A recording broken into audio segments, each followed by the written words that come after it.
Hey there, welcome back friends. Today we will talk about blocking queues, and a blocking queue is nothing but a thread safe collection. Now as the name suggests, thread safe collection have a capability to handle multi-threaded application operations, and how they will handle this situation is something which we will see in this video. Now friends, in order to understand the concept of blocking queue, we will take help of the concept of producer consumer. Now what does this means? There would be two threads. First thread would be a producer thread which will produce, or in other words add element in the queue. Simultaneously there would be a yet another thread by the name of consumer.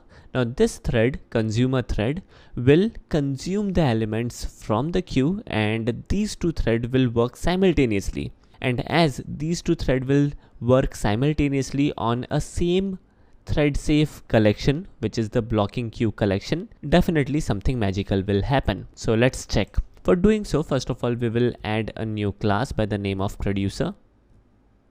Now this class will implement runnable interface. Let's do that. Alright, and inside this class we will also have a property. So it would be a private property, and it would be a array blocking queue. The name of this property could be like a queue, and this would be a array blocking queue for integer type. Let me give the name as well real quick. This looks good to me. Then moving forward, we will also add a constructor for this particular property. So let's do that. There is a small little typo. Let me fix this. Alright, so this is good. And finally, let us also implement the unimplemented method, which is run method. Alright, so inside this run method, we will simply add in a while loop, and this would be an infinite while loop. Now inside this while loop, first of all, let us call in the sleep method. Oops, there is a typo. Let me fix that. Thread.sleep, and we will make this thread to sleep for maybe 1 second, that is 1000 millisecond, and we need to surround this with try catch block. So this is cool, and inside this try block, once we successfully started this loop, we have slept for 1 second, then we will add in a element inside this queue. So we will type in queue dot put, and we will put a element. Now in order to generate a counter, let's do one more thing. Inside our class app, let's create an static element. In here we will type in static int counter, and we will initialize this with value 1. Pretty cool stuff, right? And we will put the value as app.counter, and we will also increment the value whenever we will put the information in the queue. Alright, so this is one thing, and we will simply display a message, value added in the queue, colon, and then we will display the value of the counter. So it would be again like app.counter. So pretty cool and standard stuff, right?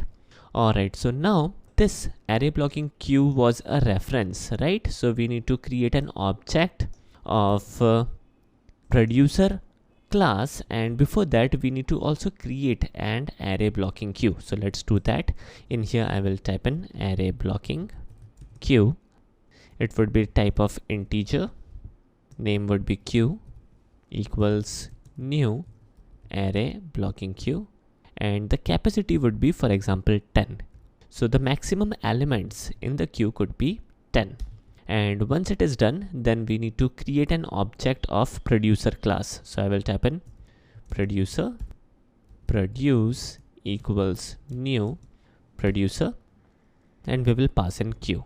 And finally, in order to start the thread, we will type in thread producer thread equals new thread, and we will pass on object of producer type, which implements runnable interface.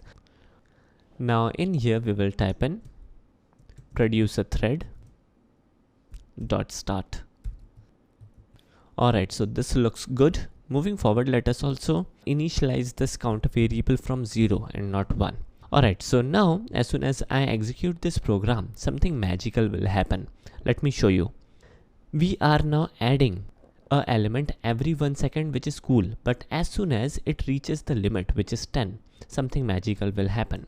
Our application is continuously live and it is not terminated, but it is waiting. Now what exactly is waiting? In here, the maximum capacity of this queue is 10, and when there are 10 elements in this queue, our array blocking queue, as it is a thread safe queue, will stop the execution further and it will force the thread to wait until there is a space for further addition. So this is magical. And for example, if we add a consumer class, then you would be able to see that after certain period of time, we would be playing on the last position of the queue only. So let me show you that as well. Alright, so now let me copy this part of the code, and in here let me paste it once again, and in place of producer let me type in consumer. Alright, let me fix couple of errors in here. Alright, and in place of put method call, we will call the take method. So in here we will type in queue.take, and we need to also subtract the value of the counter by 1 so that we can exactly know how many elements are there in the queue. So in here I will type in app.counter minus minus.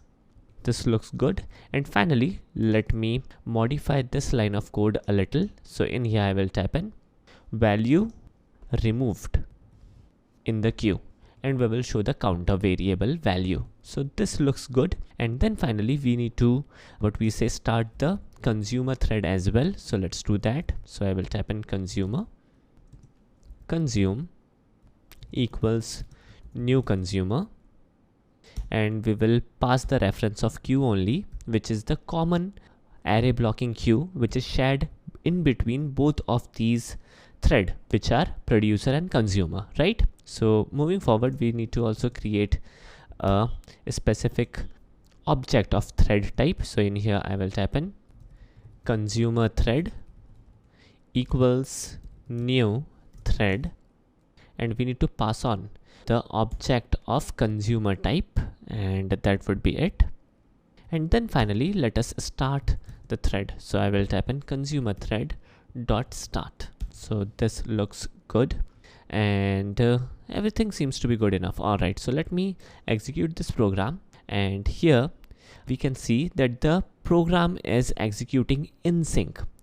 A element is added, then a element is removed, then again a element is added, a element is removed, using this program as if now we are not able to understand the power of array blocking queue. So let me make some difference. Now what we will do, we will fasten the production process. So every 1 second we will produce, or we will add, or we will put an element in our queue, but every 5 seconds we will remove a element. Now how this will work? So every 1 second a element is getting added, and after 5 seconds a element is getting removed. Alright, so let me show you when the counter will reach 10. So here the counter reaches 10, and now application is slowing down. Now friends, we can easily see that now our application is executing in sync, even though there is a sleep timer of 1 second only in our producer thread. Even then our application is updating information very slowly, because in order to sync with our consumer thread, our application is waiting for 5 seconds. Whenever there is a scope of removal, then only our application is removing an element from the thread. And this is all because of array blocking queue. Now this keyword blocking is something which symbolizes that this collection is capable of blocking the thread itself. So that is something to take a note of. Now moving forward, whenever we make use of a multi-threaded application, it is always a good practice to make use of a thread safe collection. So that's one thing. Moving forward, in here we are able to see that sometime the counter variable value is 11, which is okay, because two threads are executing simultaneously and there could be definitely some kind of interference in between as well. Alright, so this is one thing. Moving forward, the rate of production is more. In here, we are making the thread sleep for 1 second, whereas in place of consumption, we are making the thread to sleep for 5 seconds. So let us reverse this order. Let us make the consumer thread to sleep for 1 second and producer thread to wait for 5 seconds. Then what would be the output? Now let me execute this program, and definitely something magical will again happen, and our array blocking queue will block more elements to be removed automatically. And in here, whenever a element is being added in the queue, automatically the consumer thread is removing the element, and both the producer thread and the consumer thread are working in sync, which is perfect. Alright, so this is it for today's video. Hope you guys enjoyed it. Thanks for watching and take care.